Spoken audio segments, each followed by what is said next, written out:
tudo bem? Prontos para mais uma aula? Então vamos lá. Aqui quem fala é a professora Michele e nós estamos começando a nossa aula sobre Primeira Guerra Mundial e Revolução Russa.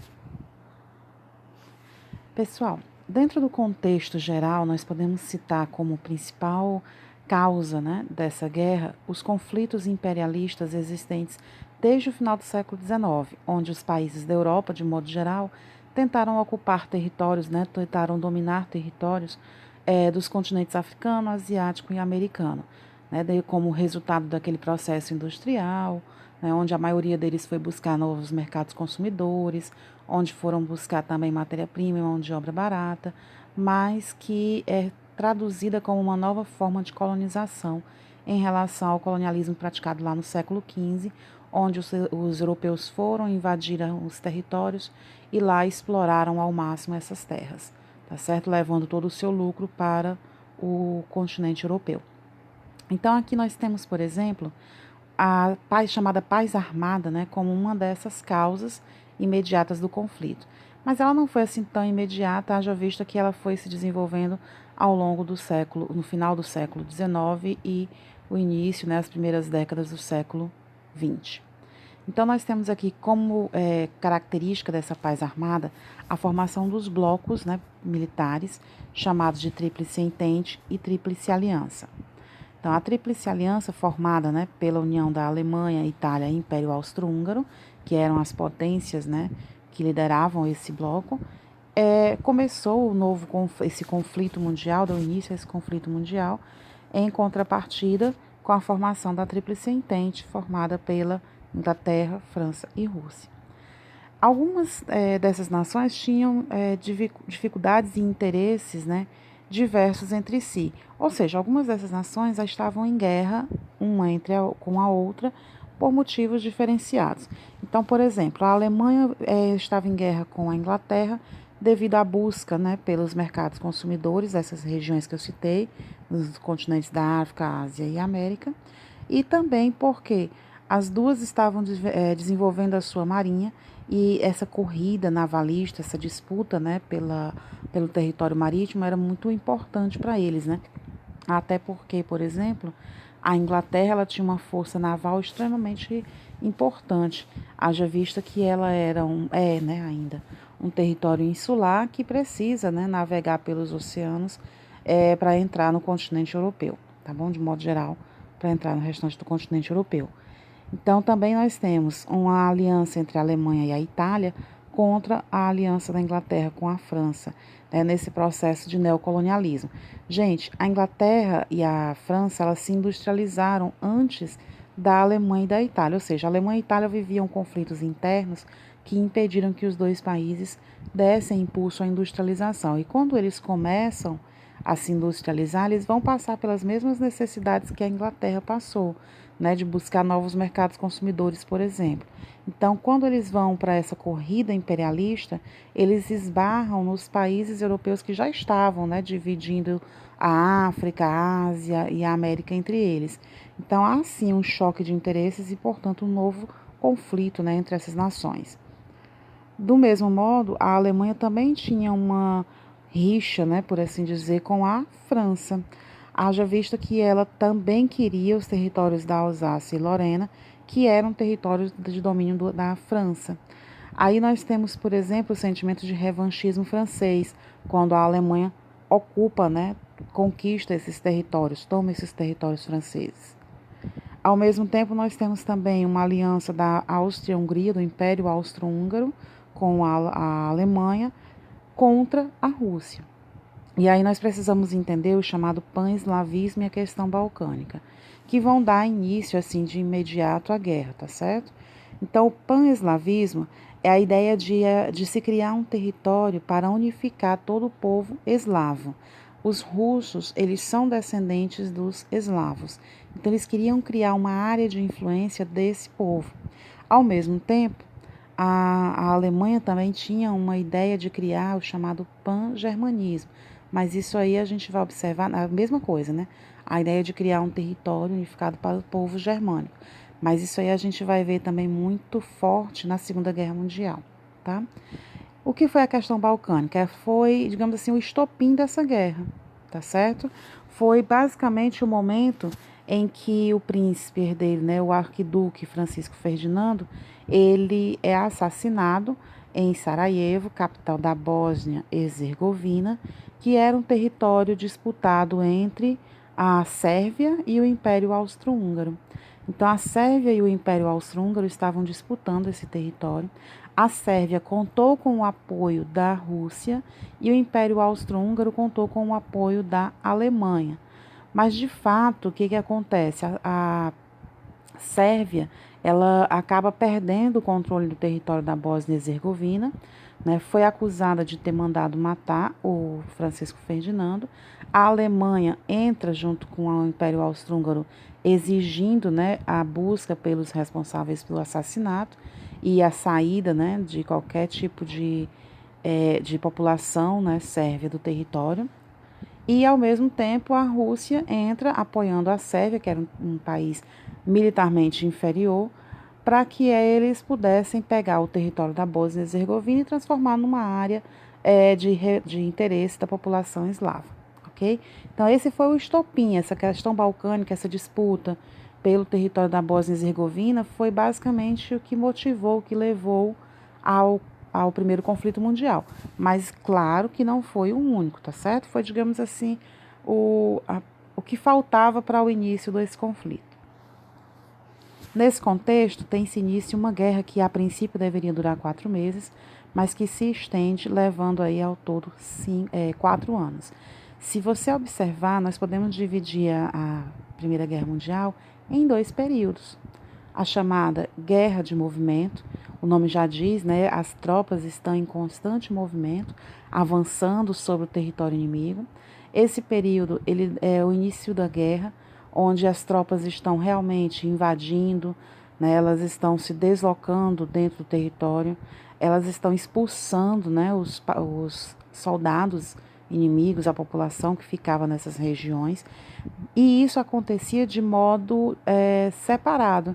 Então, haviam batalhas em vários pontos diferentes, tá certo? Ao mesmo tempo, a Alemanha estava invadindo um determinado território, o Império Austro-Húngaro outro, a Itália outro, e assim sucessivamente, ok? Ela vai durar de 1914 a 1915. Aí nós temos a segunda parte, né, que é a chamada Guerra de Trincheiras. Ela durou mais tempo, tá certo? Ela vai da segunda metade do ano de 1915 e vai até o final da guerra. Basicamente, vocês estão vendo aí, né, o que são as trincheiras. São essas valas cavadas no meio do nada, na terra. Elas são, normalmente são em linha horizontal em relação ao exército inimigo.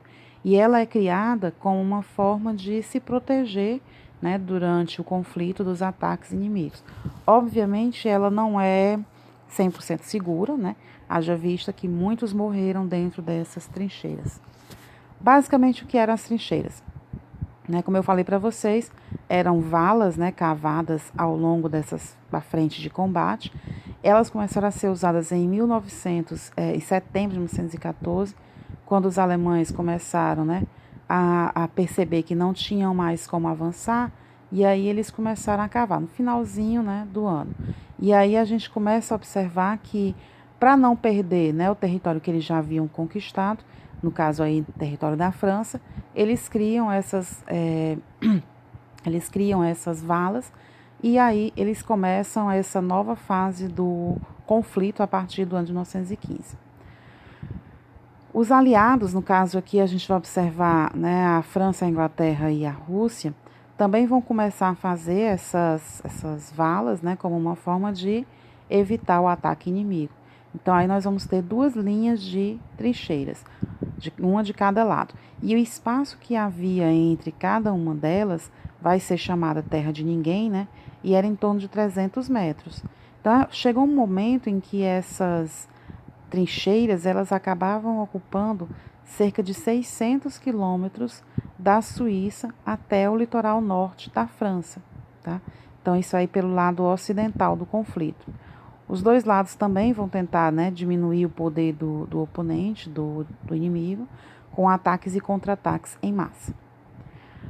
De modo geral, os soldados passavam meses dentro dessas valas, e dentro desse contexto a gente pode observar que não havia condição de saúde, eles viviam no meio da lama, chovia, eles tinham que se proteger com as capas, e durante tantos meses era natural que começasse a faltar alimento, era natural que eles começassem a conviver com animais, né, como ratos, e muitos dos soldados que iam morrendo por ataque inimigo, eles não tinham como enterrar, então eles separavam no espaço da vala, e aí eles acabavam tendo que conviver também com os corpos, né? Então era uma situação de extrema miséria, de extrema falta, né, de condições sanitárias. Das principais armas de guerra, né, a trincheira vai ser a mais importante porque ela vai ser um modo também de defesa, né, não só de ataque. E ela vai existir na frente ocidental, ou seja, ali pelo território da França. Também não podemos destacar a presença dos aviões biplanadores, os tanques britânicos, as metralhadoras, né, que eram controladas por um soldado, e aí vocês vão observar que também é importante o uso das máscaras de gás, não só no soldado, como também nos cavalos, né? Porque se você não tiver o cavalo usando máscara, é óbvio que ele vai, no meio de um conflito, ele vai lhe deixar sozinho. E aí você precisava também da máscara para eles. E uma outra característica dessa guerra, além das trincheiras, né, era o constante ataque aos navios de guerra.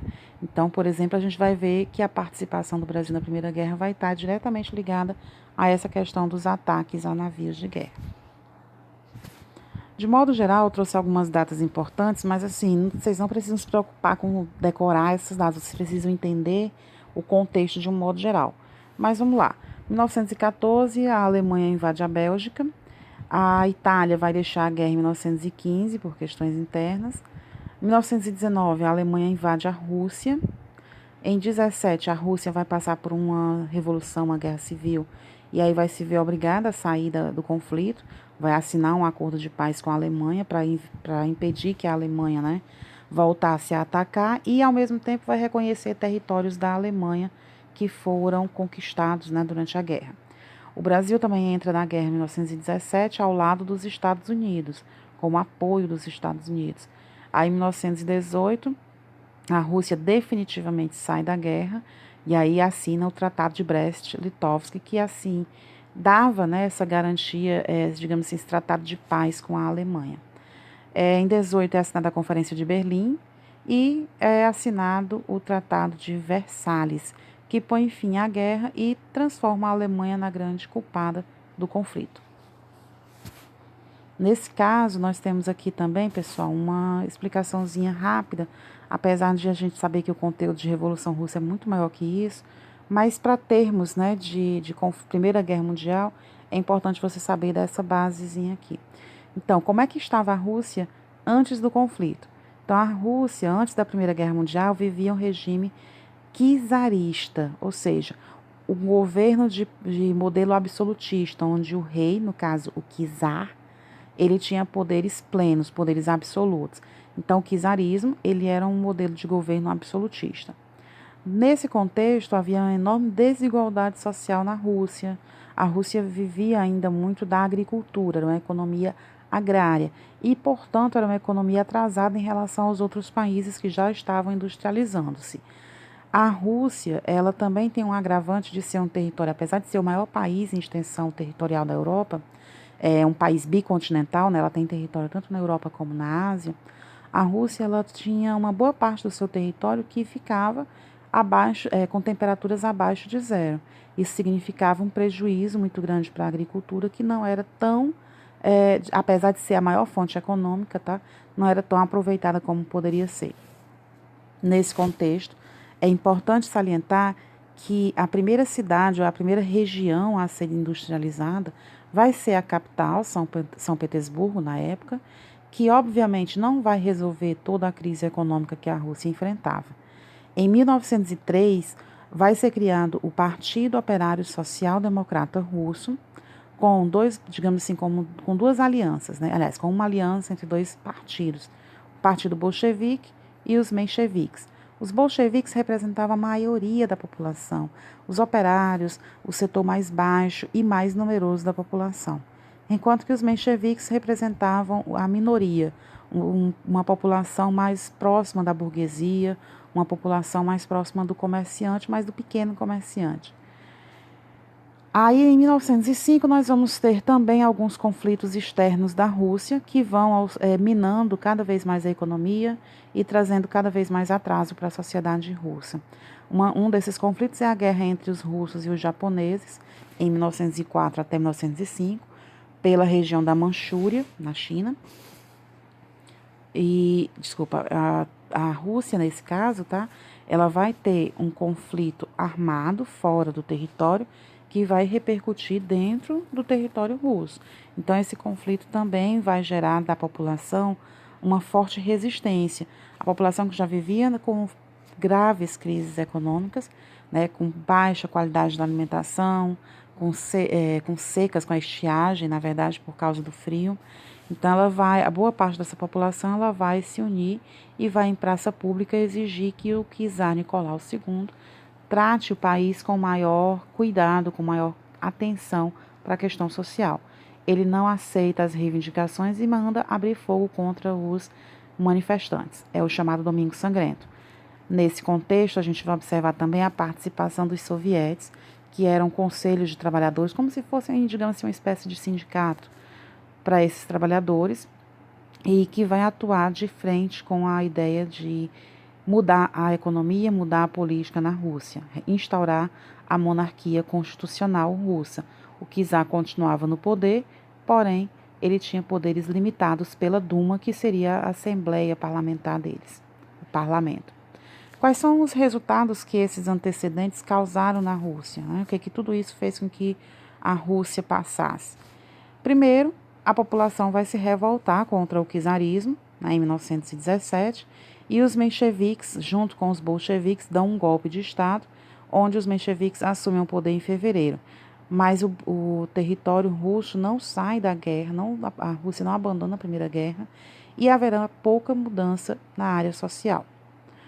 Os bolcheviques, que representavam a maioria mais pobre da população, vão exigir, então, uma tomada mais efetiva de poder, de controle da Rússia, e vão lançar uma nova revolução em outubro, liderados por Lenin. Aí eles vão lançar as chamadas teses de abril, com o slogan Pão, Paz e Terra. Né? O pão é o cuidado com a alimentação, é produzir mais, né? Melhorar a economia agrícola. A paz era a saída imediata da Rússia da Primeira Guerra. E a terra era um processo de reforma agrária que deveria acontecer dentro do próprio território com as terras russas, distribuir as terras entre a população. Outro lema desse período era todo o poder aos sovietes, todo o poder aos trabalhadores. Nesse contexto, os bolcheviques vão de fato conquistar a saída da Rússia da Primeira Guerra, né? A gente já viu isso aí, o Tratado de Brest-Litovsk, e a formação da União das Repúblicas Socialistas Soviéticas em 22, ou seja, todos os países que fossem adeptos do modelo de governo socialista que a Rússia tentou implantar. Surge o Partido Comunista, que vai assumir o controle do país, mas mantendo uma rígida centralização do poder, o poder nas mãos do governante. No caso, o poder ele saiu das mãos do czar e agora Lenin assumia. A Rússia passa por um processo de industrialização com os planos quinquenais. De 5 em 5 anos mudava-se o ramo, né, de investimento da economia, mas isso não diminuiu a violenta repressão e oposição aos inimigos do governo. No caso, com a morte de Lenin, há uma disputa no poder até que, enfim, vai chegar ao poder Stalin com essa prática, né, mais violenta, mais autoritária de controle político da Rússia. Ok? Então, a gente tem aqui a Revolução da Rússia como uma dos acontecimentos da Primeira Guerra Mundial. Mas eu citei para vocês que o Brasil também entrava na guerra, mas o Brasil entra de uma maneira muito tímida, como forma de apoio aos Estados Unidos, patrulhando o Oceano Atlântico contra possíveis ataques, né, das nações da Tríplice Aliança. Isso acontece também porque teriam sido afundados, né, navios brasileiros por submarinos alemães. Então, o Brasil ele sai dessa posição de neutralidade e entra na guerra nesse contexto, enviando também, né, alguns soldados da Força Aérea, enviando navios para patrulhar, enviando apoio médico, até alimentos para os países membros da Tríplice Entente, ok? Então, podemos dizer que a participação do Brasil foi tímida nesse conflito, mas muito próximo, muito ligado aos soldados da França e da Inglaterra, tá, em território francês, nas batalhas, né, para libertar, por exemplo, esses territórios do domínio da Alemanha. Ok? Vocês têm aí o material para dar uma lida melhor no contexto. Nós temos aqui, gente, uma das figuras que representou uma tentativa, né, de achar a paz para essa guerra. Era o presidente dos Estados Unidos, o Woodrow Wilson, e ele traz aqui, eu estou só com um resumo, tá? Lá no final desse slide, vocês têm aí todo o documento com os 14 pontos de Wilson. E o que era isso? Era a ideia de fazer de imediato a paz sem nenhum país vencer o conflito. Então, como se fosse uma espécie de empate em um jogo, tá certo? Então, a paz sem vencedores e vencidos, a Associação para Garantir a Segurança Internacional, um órgão, né, para patrulhar e para impedir que houvesse um novo conflito, e a proibição de alianças secretas, né, ou seja, alianças como o que aconteceu a Tríplice Aliança e a Tríplice Entente.